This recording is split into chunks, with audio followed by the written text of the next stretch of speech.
আলোচিত বাংলাদেশ ক্রিকেট বোর্ডের বিসিবি নির্বাচনের ভোট গ্রহণ শেষ হয়েছে। সোমবার ৬ অক্টোবর রাজধানীর সোনারগাঁও হোটেলে সকাল ১০টা থেকে বিকেল ৪টা পর্যন্ত চলছে ভোট গ্রহণ। বর্তমানে চলছে ভোট গণনা। এর মধ্যে বিসিবি নির্বাচন নিয়ে সামাজিক যোগাযোগ মাধ্যমে স্ট্যাটাস দিয়েছেন সাবেক অধিনায়ক তামিম ইকবাল। সোমবার ৬ অক্টোবর নিজের ভেরিফাইড ফেসবুক পেজে তামিম লেখেন, অনেক মিডিয়ায় ও নানা মাধ্যমে দেখতে পাচ্ছি বলা হচ্ছে বিসিবি নির্বাচনে আমি ভোট দিয়েছি।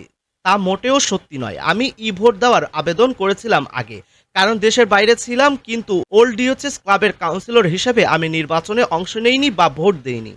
বিসিবি নির্বাচনের ফল আজই ঘোষণা করা হবে। পূর্ব নির্ধারিত সূচি অনুযায়ী সন্ধ্যা ৬টায় ফল ঘোষণা করা হবে। সভাপতি ও সহসভাপতি নির্বাচন সন্ধ্যা ৭টা ৩০ মিনিটে অনুষ্ঠিত হবে। এরপর রাত ৯টায় ফল ঘোষণা করা হবে।